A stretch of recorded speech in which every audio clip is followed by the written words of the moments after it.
you. I thank you for being here.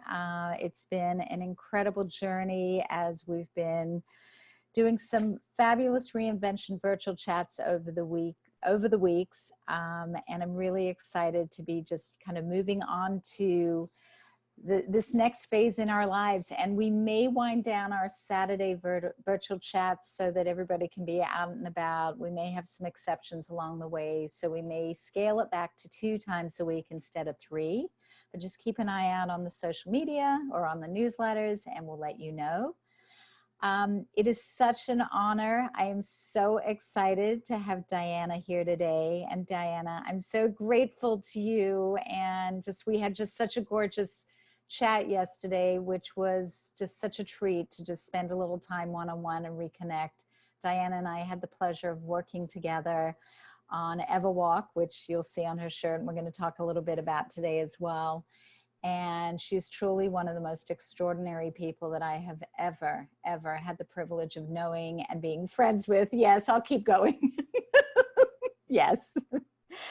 On so many levels, and such an inspiration and such a beautiful human being. And I'm proud to call her a friend, and just very fortunate for her to be a part of my world and to be with us today. And of course, to be a part of my book, Reinvent Your Life. What are you waiting for? I'm going to read a little passage which will lead into, and for the first time, I'm actually going to read part of what I wrote in Diana's story, because it was the perfect way to talk about who she is, her accomplishments, and set the tone for our conversation. So I'm going to start with a little excerpt from the very beginning of chapter 12, which is called Life Matters, and then jump right into the section about Diana. So, life matters. Hey, we're not all young, rich, and single, and most of us are none of those things. If you have children or a high-profile job, it can be difficult, if not impossible, to give up a great income for the uncertainty of a new, more fulfilling life. If you're in between and trying to find your thing, you may not have the luxury or money to support this decision. But never give up. Make a true commitment to searching for better and demanding more from yourself, and never stop. It's my view that there should be no cap to our vision of happiness and wonderment. Appreciate where you are in the present and seek more every single day. An example of someone who never stops striving to be better and do more is my friend Diana Nyad. Diana is an American author, journalist, motivational speaker, and long-distance swimmer. She gained national attention in 1975 when she swam around Manhattan, and again in 1979 when she swam from North Bimini, the Bahamas, to Juno Beach, Florida. On September 2nd, 2013, on her fifth attempt, and at the age of 64, Diana became the first person to swim from Cuba to Florida, 110.86 miles in 52 hours, 54 minutes, and 18 seconds, without a shark cage. I've had the privilege of working with her through my marketing agency and helped Diana and her expedition partner and best friend, Bonnie Stoll, with the launch of their new movement, Everwalk. At 66, Diana, not ready to rest on her laurels, Diana and Bonnie started this exciting venture called Everwalk, which strives to get people across America up and moving.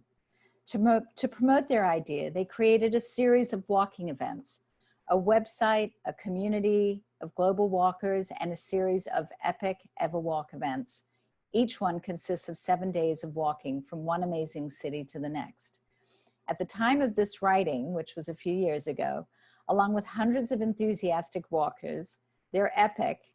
They've walked from Los Angeles, they had walked at that point, and there are more to add to the list now, from Los Angeles to San Diego, Boston to Cape Elizabeth, Maine, Vancouver to Seattle, Philadelphia to Washington, D.C., and we'll tell you about the others in a moment.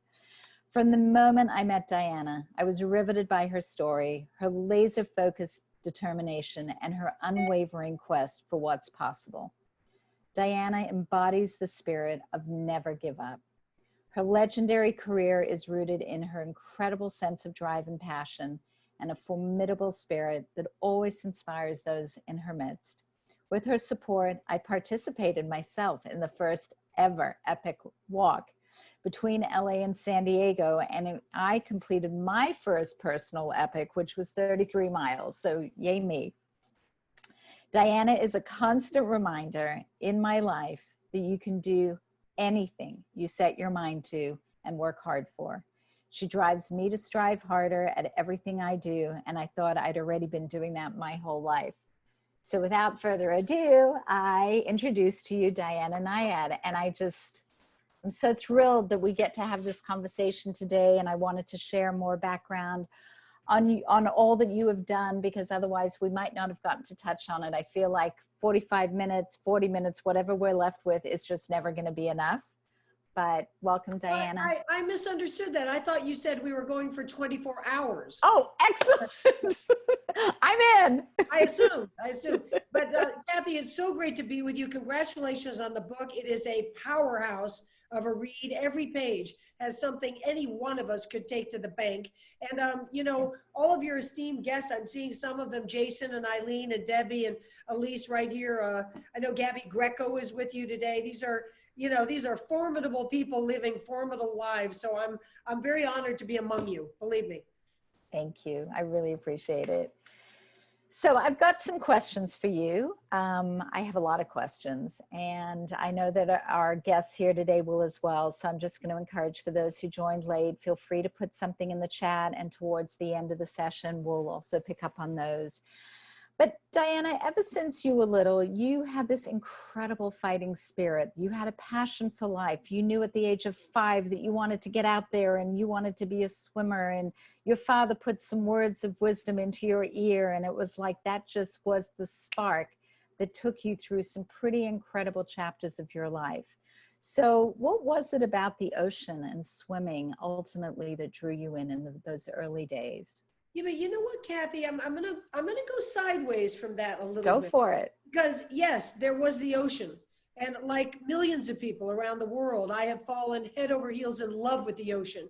And a little bit later, we'll talk about a new initiative Bonnie and I have just launched on Earth Day called Oceans Commit. Every one of us can do our little part. I don't know about you, but what brought me to tears during this COVID crisis was seeing the Himalayas, seeing the peak of Mount Everest. The people who live within 100 miles of there, they feel they own that mountain. It's in their backyard. They haven't seen the peak for 40 years. And now they've seen it. So it was sort of this inadvertent proof to all of us that in 3 little months, just when we were feeling hopeless and helpless about doing anything to save planet Earth that we have abused and we have polluted, we could save planet Earth if each one of us drove a little bit less, or flew a little bit less, or used a little fewer single-use plastics in our home. So that's my next big thing. But back to childhood. Honestly, I think for me, my drive, believe it or not, has really never been about, can I be the best and the most successful at this? You know, we're all intelligent and we live multi-layered lives, so we have all different kinds of motivations. I know you do. You're just a force of energy, and can you tap down into your potential, you know, which is the whole reinvent your life philosophy. But for me, honestly, there's sort of an umbrella philosophy that's even above that, and it's just engage. When I was at the ocean, when I was 5, 6 years old, I felt alive. I felt like, let's take an adventure and go down and see if we can walk along the bottom of the sand like the lobsters do and follow them. Let's see if we can swim out to that buoy. Let's talk to that guy about just where Cuba is across, and how did, you know, the immigrants come over on little boats in the middle of the night trying to find their freedom. And that that engagement, being involved with my community here as we go through COVID together, being involved with the world at large, seeing if we can leave this planet cleaner than when we got here. That's more important to me than, oh, I want to be the champion swimmer and I want to get the best grades. I did all that. I have all that. But there's something bigger than that. And that is that I don't want to go to my grave, Kathi, saying, I just wasn't curious enough. I just didn't give it enough energy. I didn't open up my arms with compassion enough. I want every day to feel alive, awake, and engaged. And when I go to bed that night, I can say, you know what? I made that day worthwhile. I might not have made great strides toward my next book contract or gotten the workout in that I know makes me feel in extraordinary fitness shape, but I engaged every waking moment of every waking hour of that day. That's a life lived worthwhile to me. Do you feel like you've actually lived with that principle since you were young? Because it feels like that is the spirit that you've always had that drove you to do some of the amazing things that you accomplished. I have. I mean, listen, if we could all speak at one time together, and be in an open chat with these incredible, guests of yours and people featured in your book, I think all of us would say, do we have no regrets whatsoever? We all wish we knew. I'm 70 now. Of course, I wish I knew now, I wish I knew at 20 and 30 and 40 and 50 what I know now, but life doesn't work that way. Was I as engaged as I could be at 20, 30, 40, and 50? Maybe I would have made different choices, maybe. But I tell you, when I was in 5th grade, and I remember this because I had a teacher that I just loved. We all have our favorite teacher. And later in life, when I swam around Manhattan Island, she had read about it in the press. She was far retired. Her name was Mrs. Farr, F-A-R-R. She sent me an essay I had written. It wasn't so special. She kept every essay of every kid she ever had, teaching 2nd grade over 50 years. But the essay was, what I'm going to do for the rest of my life. All the boys in the class, because this was of the era, they wanted to be policemen or firefighters, every single one of them. All the girls wanted to be nurses or teachers, every single one of them. And my essay was all about the angst of how little time there is left. I'm 9 years old. I'm almost 10. What if I only live to be 80? That means I've only got 70 years to live. It's all going by. It's unraveling. I've got to do more. I've got to grab hold of it. So I don't know why I got that in my head young, because most 9-year-olds can't even imagine being 10. But I could imagine being 70 and not doing enough and not knowing enough and not helping enough. So I've had this pressure, and even though we all know the clock ticks at the same momentum every day, we all also know as you get older, it seems like it's ticking faster. Right, it's true. I mean, but there's so much you have done, and this energy has driven you. I mean, you had some bumps in the road, you had failures, you had, this determination, even with your Cuba, Florida swim 5 times. I mean, and if anybody's read your book, we all know, and your story or watched your TED Talks or any of that, there was such a driving force in you and a passion that just kept pulling you to do things that a lot of people have to learn how to muster that up. Not everybody has that in them. I've been an entrepreneur for 30 years. I wake up every day and know that I've got to suit up, put it on, make it happen. We talked with Eileen last week. She's my serial reinventor. She's been doing it. Some of us, no matter what the challenges or even the failures that we're confronted with, sometimes that's the ammunition we need to actually give us that strength to keep.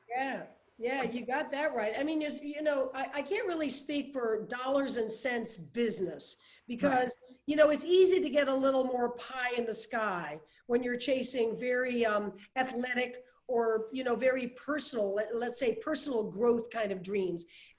So with business, if you set something so unrealistic that you're going to be broke, before you even get your first, investment done, then you're in trouble. But still, I do think that there's something to the phrase, the courage to fail.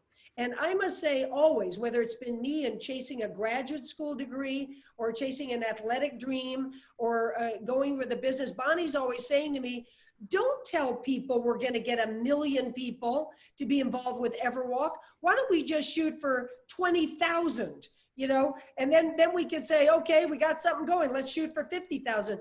But that million is real to me. It's real in my vision, and it makes me excited to try to chase something that big. And I don't care. I don't care if you come to me in 5 years, Kathi, or Bonnie does, and says, I told you you shouldn't have said 1 million. We've got 700,000. And we seem to flatten out at that. We can't get any more than that. And I'll say, well, isn't that a pretty damn big success? 700,000 people walking with Everwalk. So right now we're not there, but I'm not afraid to put out 1 million, and I'm not afraid to fail at 1 million because it's exciting. And to me, it's authentic. It's a dream. Well, that I think you have millions of Everwalkers right now. They just don't know it. I mean, if you think about it, I can speak for myself and so many people that I know that are working from home.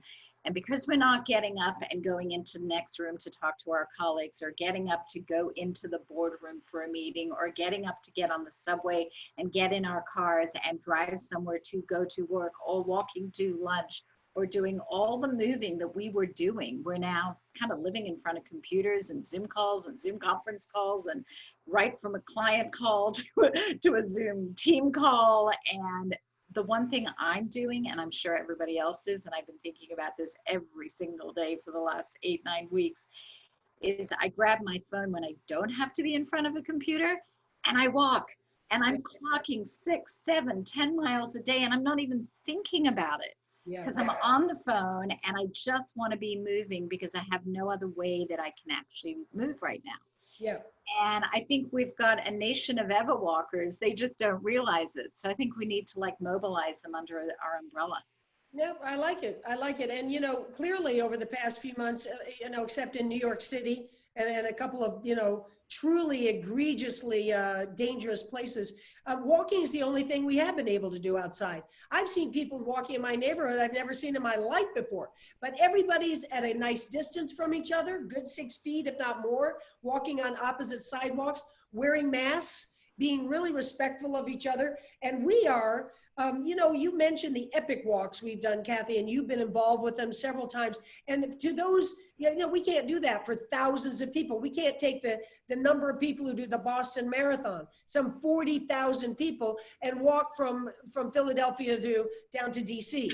It would be unsafe on the side, you know, we couldn't wrangle it. So it's been for a small, special group, and they'll never forget those experiences. Walking from Boston up to Cape Elizabeth, Maine, along the storied, you know, New England coast with the lighthouses, et cetera. I'll never forget it. They'll never forget it. But that's a couple of hundred people. We want to call ourselves Everwalk Nation. We want to turn America into a walking nation, just like when you go to Europe. If you happen to go to Europe on vacation, or South America, Buenos Aires, you walk all day long. If you look at your watch at the end of the day, you say, my God, we went to a few museums, a couple of restaurants, we went to see this park, and we walked 15 miles during this day. So we're instituting something now.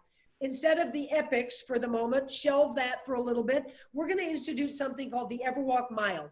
So we sort of have, you brush your teeth every day, you also walk a mile every day. You walk your kids to school, or you walk with the family after dinner in the neighborhood, you walk for lunch, you know, you get out, you walk a mile every day of your life, you know.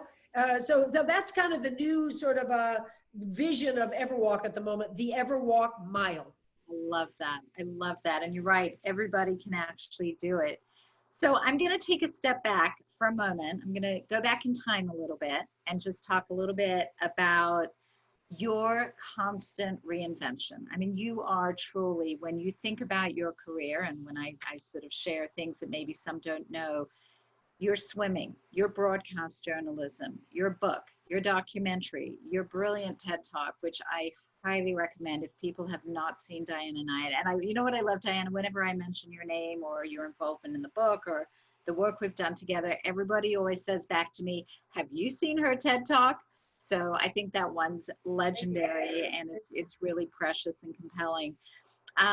your philanthropic work and your generosity, which is just knows no boundaries. And I've had the firsthand, front seat to witness so much of that. Your one woman show that you just did in New York last year that I got to see because I was in New York then, and that was just extraordinary. Oh, but Kathi, I have to, we can't leave Bonnie out. Where is Bonnie? I've been telling stories on stage for a long, long time. And of course, what do they say about New York? You make it there, you make it anywhere. So last September, I was offered to do the show at the Minetta Lane Theater. It's a storied off-Broadway theater. And we broke the box office record. We had more people each night than they've ever had at that theater. And there's another theater in New York that wants the show now. So that's all great. But I wrote a part for Bonnie. Bonnie has never even read a children's story in front of people in public, ever. She took on the role of the narrator. We built a lifeguard stand for her. She sat up there with the script with a little light, and she was fantastic. She came up with the drama. She took herself back to those moments of the box jellyfish sting in the ocean. And you know what? She got a standing ovation at the end, along with me. She deserved it too. So it's no longer a one-woman show, it's a play. You're right. You're so right. It was. And I was there, just such great circumstance that I had to be in New York on business that week. I probably would have flown in for it because that was just brilliant. But great. You just keep looking at what's next. And one of the greatest things that I talk about in my book is that reinvention does not have to come out of adversity. As a matter of fact, the whole intention when I was writing this book came out of the fact that people would always say to me, wow, you love your life, you do such great things, you have so much fun, you're successful, you're having a great time at it, you're always happy, you get to go places and do things. How do you do it? And I said, well, it's not luck. It's that I found something that I love to do, and I'm curious, and I want to learn more, do more, know more. And maybe I was lucky to have the parents I had growing up that kind of instilled that in me in some way. But I feel that that ability to look beyond, I've done this, now what? As opposed to, I've done this, I'm done, I'm going to rest on my laurels. That's never been your way. So what is it about you that is that driving force? Well, I think that something that so many lessons come from your book, but I think one of the simplest lessons, and you put it around a very simple metaphor. That was that we all know we should drink water every day. But most of us, whether it's, I really want to get back to reading. I used to be a voracious reader. I've been so busy, and my life is so manic. The only time I read is right when I'm falling asleep at night in bed. And so I only get a half a page done. It's going to take me 7 years to read this novel. But you said in this particular little, kind of a soft paragraph compared to all the really strong stuff in your book, if you want to drink 8-ounce glasses of water a day, you don't just say to yourself this vague, I got to start drinking more water. If you really want to drink that amount, you have it scheduled out in the day.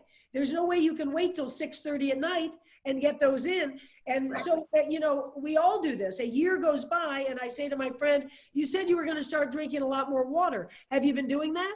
And they say, no, I never did make a plan about it. So that is sort of the metaphor of what almost all of us do about everything we want to do. Whether it's, I really should take things a little more lightly. I'm just too heavy about everything. Everything hurts my feelings. I want to get to the bottom of that. Why do I need to have my feelings hurt so much? I'm going to work with a therapist this year and get to the bottom of it. We don't usually mete out our hours and say, I'm going to drink more water because it's going to happen this way. And that's the way you do it. On the other hand, Kathi, I seem to surround myself with people who aren't so driven. And Bonnie's a great example. Bonnie is a nature girl. She could go out and tend to her plants and make sure her doggie's okay and make sure she's close to her friends and take a leisurely walk from her house down to the ocean and back and not have this big drive to, I've got to seek my potential. I've got to find out what it is that drives me, what makes me feel alive. I want to be successful. I want to get awards for this. I want to win a Pulitzer Prize. Bonnie's just not made that way. But does she engage every single day? all day long. She's not lounging around doing nothing. So, I think you said something key too. Find your passion. Find what it is. Well, a lot of people don't necessarily have a particular light, that drives them, or a particular, sun that they want to chase. And I personally have no judgment about that, as long as people are, engaged in the world at large, and engaged in their smaller world as well. But Yeah. for me, I think I got both of those going on, and I think you do too. Yeah, I do. And it's funny because a lot of people who don't recognize they have it, but they don't know what it is.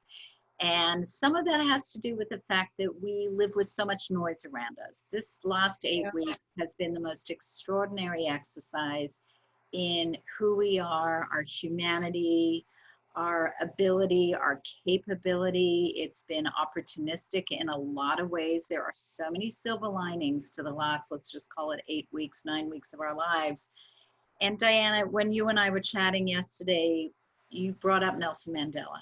And I thought, what an incredible parallel. Do you want to just touch on that for a moment? Because I think that speaks volumes to where we're all at and what many of us have really been able to touch on right now. Yeah. I was thinking about that. The way I've looked at this, and look, I'm privileged. Okay. I've worked hard. I've saved some money. So I am not going to make a living in 2020.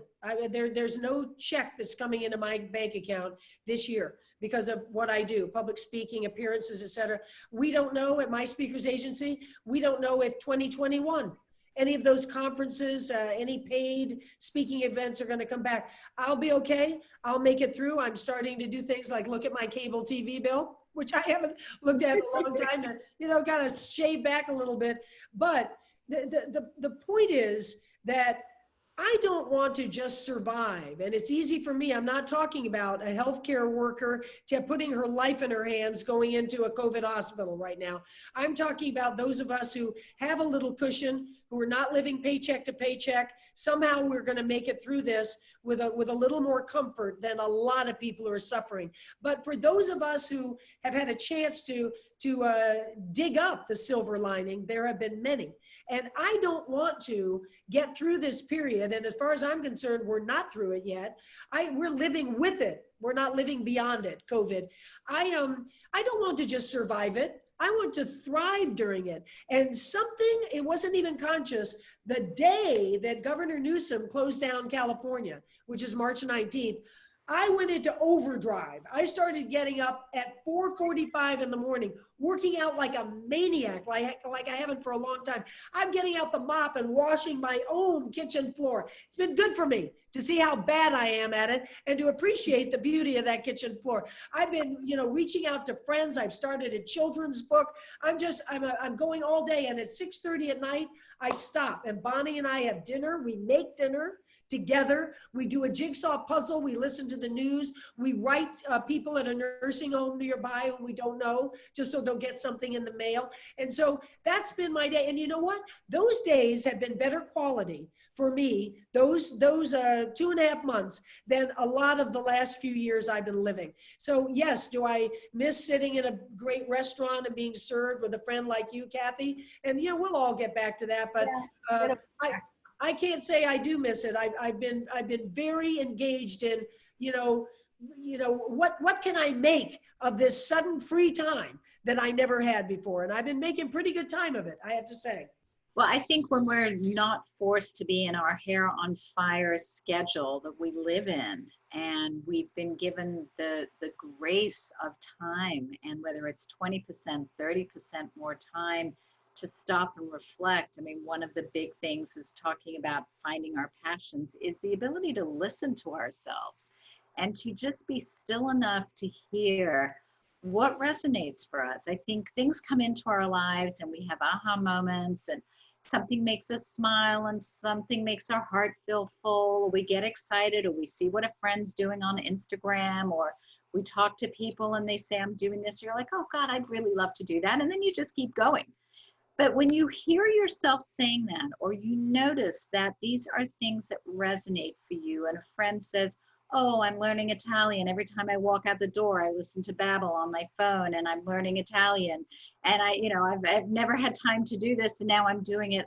And you go, oh, that's so cool. And part of you says, God, I wish I could do that, but you don't. And as Diana said before, if you don't make the plan, it's not going to happen. But first you have to acknowledge those little aha moments and start to really recognize that those aha moments could be the spark plug for those passion points. And when you recognize those, maybe you start to write those down. And I do say so many times in the book, put the book down. As much as an author does not want to tell you to put the book down, I say put the book down. Go get a pen and paper. Make that list. There are 26 power tools in this book that are giving you instruction and direction and little nuggets of advice that are asking you to call upon yourself to listen and to talk about what do you value versus what are you spending your time on. So when you start doing that and then you create a roadmap, if you think about it, you get in your car and you want to go somewhere, you type in an address so you know your GPS knows how to tell you to make a right, make a left, go 3 miles, make another turn. If you don't do that, you're not going to get to that address. Well, a roadmap of your life works the same way. So as Diana was just saying, make that plan, commit to how many glasses of water and what times of the day. You may deviate. You may not do that one because you're in the middle of something, but it's going to bring you back. You're going to say, oh, I was supposed to do it an hour ago, but I didn't, but I'll do it right now, as opposed to 8 glasses at 6 o'clock that night. So roadmaps, acknowledging what those aha moments are, listening to yourself, giving yourself that grace to hear what you have to say to yourself. We're all so busy, and if we haven't learned anything in the last 9 weeks, it's to really stop and listen. And we've been forced to do that. So it's been a gift and hopefully one that a lot of us have been able to take advantage of. But Diana, yeah. I do think that a lot of people, look upon this time as a time of reflection and perspective. If you've been, let's say, New York City, if you've been stuck until just recently, literally a week ago, in the 4 walls of an apartment, all your food coming in, not walking out that door, not seeing a tree, above you, you have been doing a lot of thinking. And I'm sorry, I glossed over. You asked about the Nelson Mandela bit a minute ago. Well, talk about the absurd, version of this. Nelson Mandela was in prison for 27 years, most of it on Robben Island.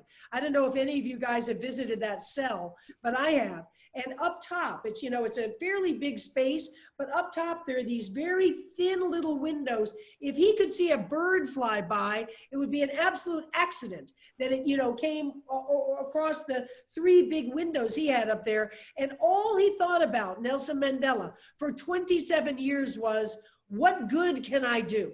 When I get out of here, I'm going to be old. Can I use my last little vestige of energy to do the good, to do the bringing together of the races, to bring the world as one?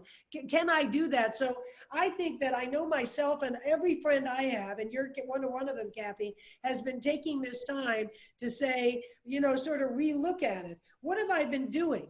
What's your phrase that you say, have I been doing? What I actually want to do with my life. So it's been a tremendous time of reflection. And I know that it's a time to focus on what we have.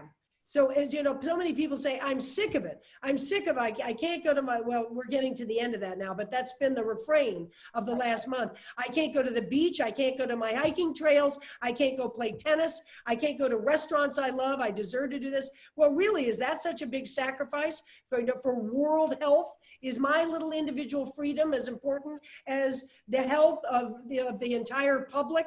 So we're in a public health crisis. We should do what's right by each other, but in an individual sense, Why not? Why not take this time for, as you call them, those aha moments? I can't tell you, and I bet every speaker here has had this experience, including you, Kathi. When I finish a speech, often someone will come up to me, maybe even a little bit of a younger person, and say, "I've got passion, I've got energy, I've got drive, I've got smarts, I've got," but I'm not excited about anything. I don't know what my direction should be. And I say, you know, to paraphrase the wonderful Goethe quote about beginnings, there's a magic, there's a boldness in beginning something. So let's say it's ridiculous. You don't know what you want to do, and you sign up for a Zumba class, because I know you're big on Zumba.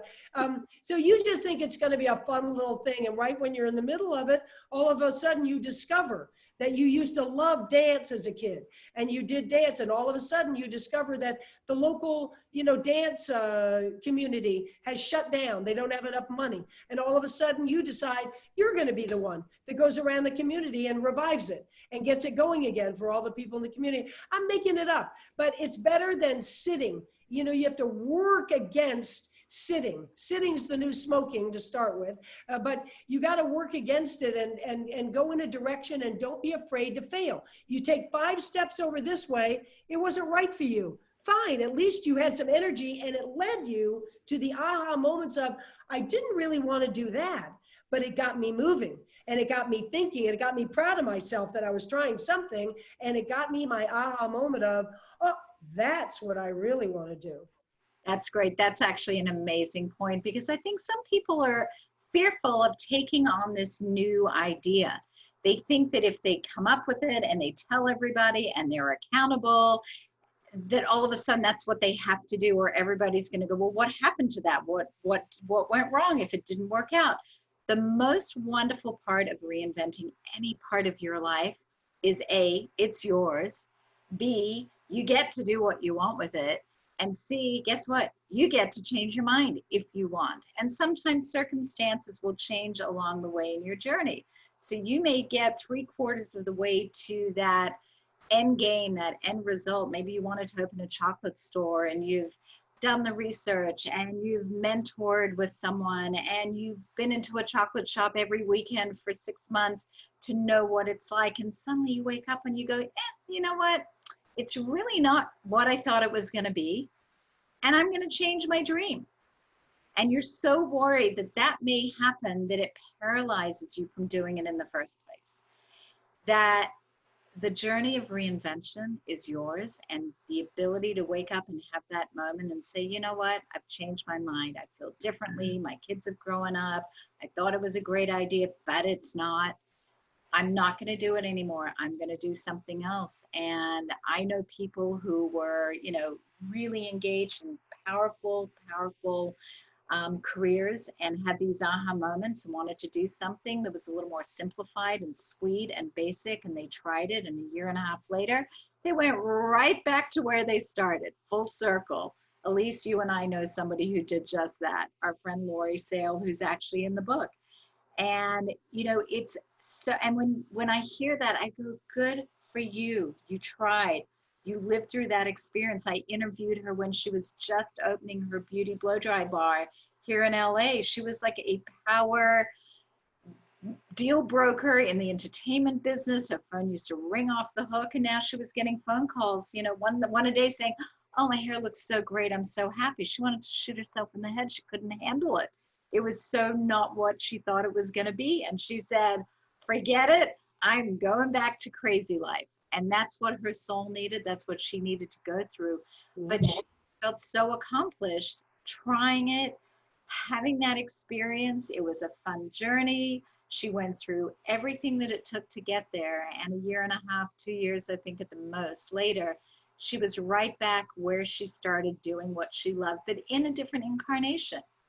And it's such a great lesson, because you get to do that, and then you get to experience what you are capable of. And to your point, Diana, you get to actually then realize that other aha moments may have come from that, and run with those. So it's pretty special. It's getting on 3:15, and I'm sensitive to everybody's time. I would love to address any other questions that anybody else may have. I know there've been some lovely comments in the chat. Jessica says that she realizes that she walks her dog 2 miles a day, which is fantastic. America Latte, love that name, our little Cuban friend here. I saw that Audible play in New York City. It was amazing. Yes, it was. So great. You were there. That's really great. Jessica, you made a comment here. People on YouTube can obtain 1 million subscribers. So how is Everwalk any different? You know, that's actually a really interesting question. And it is. I mean, look at YouTube. I've got a million series of videos on YouTube. I've always wanted to release a how to do the proper freestyle stroke, especially for seniors. And I've got all that beautifully filmed. But, you know, it's like all of us. Kathy's book, she would love to have 1 million people, you know, buying her book today. So there are so many quality people doing very interesting projects, and not always do they reach the metrics of what YouTube and Facebook and all these different social media platforms respond to. So I don't have the magic equation, I must say, as to, you know, they say that a small business is difficult enough. I've owned small businesses, but an initiative and movement, trying to get 1 million people when you're selling nothing, and you know, you're not requiring anything of anybody except a moment of inspiration, that's more difficult to sell, believe it or not. So I'm a believer, Bonnie's a believer, Kathy's a believer. We're going to make Everwalk happen. And as I mentioned before, Everwalk has now launched Oceans Commit. So yeah, let's talk about that a little bit. We're going to start doing long walks, but you can choose to do shorter segments, 1 mile up to 5 miles, or you can walk the whole 20 miles every day. Like next summer in June, that's World Ocean Month. June 2021 is a good example. We're going to walk from Jacksonville, Florida, 300 miles down to Miami. And every day, people will walk 5 miles, or they'll walk 20 miles, whatever they want. They'll swim 1 mile if they want. And at the end of the day, we'll have a big beach rally. We'll have the mayors of that local town and the local business people, and we'll all have a rally. The youth, the young people are going to save planet Earth. That's for sure. We look at Greta Thunberg to start with, but we have an incredible youth ambassador from Miami. His name is Austin Agard, and he goes out and lectures during non-COVID times to all elementary, junior high, and high schools in Dade County and in Broward County. And he tells them, you kids, you go home tonight, you tell your mother and your father that you're going to get rid of all single-use plastic in your homes. You're going to be part of what's restoring the world's oceans to their initial glory. This kid is great. So every day as we walk, we're going to do one here in California. We'll do one along Lake Michigan. We're going to do these walks where people walk a little, swim a little, and we have a rally, and we get signatures to say, we don't want any money. We just want you to go home and commit in your home and in your business to get rid of single-use plastics. It's a really simple equation. If I don't have any single-use plastic in my home, it doesn't go into the garbage, it doesn't go into the landfill, and then by wind and by river and by sewage into the ocean at 8 million tons a year. So all our thing is, I'm not a radical activist, Kathy, at all. People have dedicated their lives to this issue. I'm just a concerned citizen. So Bonnie and I love the ocean, and we're going to ask people to stop single-use plastic. It's just that. And you have a voice. You have a voice, Diana. You have a community. You have your Facebook Lives. You just had an article in the Washington Post. You have a community that really cherishes and supports your mission. And I think that to have that and do something of value with it is really special. We are getting a couple of questions here, and I want to share those with you because I think there's some really, great conversation around these. Anne Marie asked, do you ever have to make any sacrifices as a result of working toward your dreams? And I think, when you look at the training that you've done in your life, especially for the swims, there must have been things in your life that you had to sacrifice, especially then, maybe later in life. But, how did you feel about that? Did you were giving up? Anne Marie, you always have to have perspective, because when you decide you want to climb Mount Everest or snowshoe across the Antarctic, or for me, it was the Holy Grail was swimming from Cuba to Florida. They call it the Mount Everest of the Earth's oceans. It's the toughest swim on the planet, not only the obvious distance, but the particular sharks of the tropics, the particular jellyfish of the tropics, the box jellyfish. You should die. I should have died that night. The Gulf Stream, you're trying to swim this way north, and the Gulf Stream is going directly this way east. So it takes a genius mathematical navigator to get across. The best swimmers in the world have been trying since 1950. So this is a very personal Idaho sort of dream for me. I also grew up in Florida. I used to have, you know, I lived in Little Havana as a kid, and the Cubans, the Cuban people, and their poverty, and the beauty of their streets, and their lives. I wanted to do something that in a small, you know, citizen way connected our two countries. And sure enough, when I finished, President Obama, a president I can truly admire, we won't go any further than that. I went to the White House and President Obama said, you just made a gesture to show us that we, the people, the American people and the Cuban people can come back together finally again. So it was a big, big deal for me. And would you call that sacrificing? Yeah. So I wasn't going to parties at night. I wasn't smoking marijuana. I wasn't drinking wine. I was working out. I was swimming 14 hours a day. I was exhausted, but I had a resolve to do something that was deep in my soul. Now, is that sacrificing? I don't know. I think people sacrifice when they're giving up something that's truly dear to them, and they'll never get it back, but they think it's worthwhile. That's what a soldier does. That's why we're honoring Memorial Day. That's what a nurse does going into a COVID hospital. She's sacrificing. I don't consider anything I ever did truly of that nature of sacrificing. Yeah. It's something I wanted to do, right, and chose to do all those hours of training more than smoking marijuana. Well, good for you, because look where it got us today.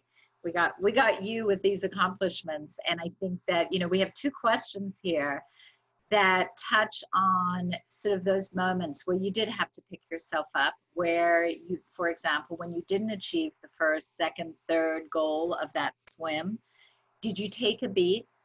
Did you pause? How did you feel? What did it take to get yourself to get back up on that horse again, so to speak? Not much, Kathy. I think the resolve and the vision was so deep that it didn't matter. I'm not joking when I say I should have died the night of the box jellyfish. That was September 2011. Anaphylactic shock. Thought I had been dipped in hot burning oil. That particular species of the box issues something called the Irukandji syndrome. They're trying to paralyze your central nervous system. You feel your spinal cord is gone. And most people who have just been touched by a wisp of a tentacle, just like this across the hand, die within seconds. And even after being dragged out, I swam another 17 hours after being stung, bam, was stung again the next night, swam another all night, all day into the next day. And I don't say that to sound braggartly. I'm just saying that the resolve was so deep inside to bring the left arm over again and the right arm over again, to reach toward that shore, that other shore. And, you know, I say to people all the time, whatever your dream is, it could be you're fighting cancer. It could be that you've got a teenager who's out of control and you don't know what you're going to do. You've lost your job. Big, big things. If you have the resolve to get to whatever the other shore you dream of, if you just don't quit, if you get knocked down, get back up, get knocked down, get back up, get back up. So you'll get there. And that definitely was my spirit. Bonnie can tell you that she and the team would get so mad at me, we'd be stopped because of 60-mile-an-hour winds. It was dangerous. We weren't going to make it. We were blown way off course. As soon as they dragged me out on the boat, after 51 hours of swimming that time, I said to them immediately, you know what we got to do? We've got to get a better system of communicating with the freighters who are out in the Atlantic to tell us and they'd say, can you give us a lousy 48 hours? We just trained for a year. So I was never, ever down to the point of, I don't think I can do it. I don't want to do it. I was always ready to get back and work toward it. I just put in the chat here the title of Diana's book, Find a Way, because if you haven't read the story, oh, look at Alan. Alan's got it right there. Can you sign it? Let's virtually sign it, Diana. I don't see him. Okay, here we go, Alan. That signature is going to get you a lot of money. That's great. And thanks for your question, Alan.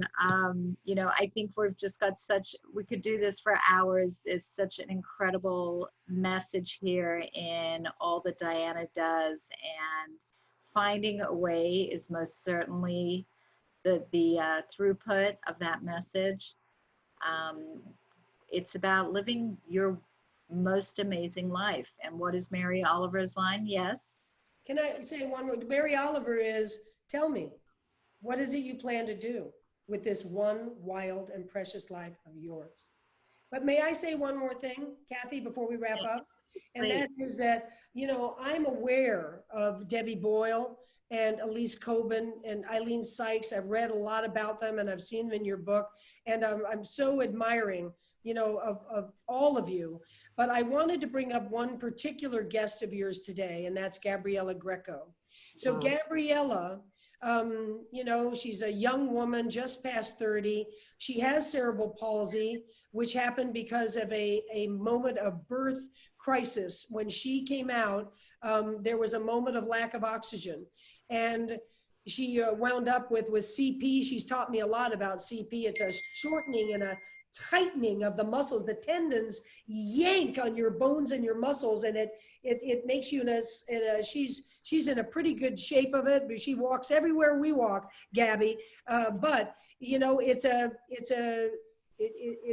definitely something that's hit her hard. And she, all her life, people, because it's the first thing they see. They don't see that gorgeous face. They don't get to know her smile and her intensely funny and engaging personality. She's actually, you know, doing a Netflix series right now as an actress. So she's flying high, Gabby, but every day is the first look people get, she can see it. People are like, oh, she's different. Oh, she walks funny. You know, and there are people much worse, but her mom said to her when she was 5 years old, okay, baby, we got two ways to go. We can go the wheelchair way and you'll never get out, because once you start in that sort of limited situation, the legs, they're never going to get to the stretch of even walking funny, or we can walk funny. We can get up and try with crutches and then try without crutches. Which one do you want to go? Gabby said, I want to get up. I don't want to sit down. I want to get up. And she did. And I could just come to tears. So, you know, all I have to think about, did I make sacrifices because I wanted to do an athletic event? No. Every day, Gabriella Greco puts on a smile. She grits her teeth. She's in pain all the time. And she gets up, and no matter what 10-mile walk we walk, she walks right along with us. So, you know, we can learn from Gabby. That's for sure. That's beautiful, Diana. Thank you for sharing, Gabby, with us. And Gabby, thank you for being part of this conversation today. You remind us of what's important and what we're capable of as human beings. And I think this time in our lives has been so indicative. Look, I did not intend for my book to come out in the middle of a COVID epidemic. I had to reinvent my entire book launch strategy. I had to postpone all of my book events. And this is what's come from it. These conversations, this community. There are some of you that are here every single time. It feels like therapy. It feels like business therapy. And I'm so grateful. And I'm so grateful for having Diana in my life. Always have been from day one. And I still can't wait to challenge you on the tennis court one of these days. I'm ready. I'm so ready, Kathi. Let's go. No, I'm horrible. Believe me, I'm just terrible. Oh, I do. Bonnie's the one I got to worry about, huh? She's good. Yeah. But I'm going to take us out with a quote, as I always do. And this time it is a quote from Diana and from her chapter. Whenever you're pushing through the tough moments, find a way. If something is important to you and it looks impossible and you're up against it, step back for a minute and ask yourself if you have the resolve to think of every nth degree to get through this. And most times we do. And that is just one small, wonderful, fabulous, brilliant quote that wraps so much of this conversation up. And I just encourage you to go out there, listen to yourself, be aware of those aha moments, make a plan, pat yourself on the back, and go out and just have a fabulous life. Like, why not? What are you waiting for? Why not? What are you waiting for? Wait, that's a good subtitle for a book. Hey, what a great idea. Congratulations on the book. It's wonderful. It's informative, it's important, and it's one of those books that it's evergreen. It's the kind of book that you can pick up 10 years from now and say, you know, I needed that reminder. I needed that chapter 3. So good work. Good on you. So much. Good Good on on you. Thank you, everybody. Have a beautiful Have a great weekend. Thank Memorial you, Day. Diana.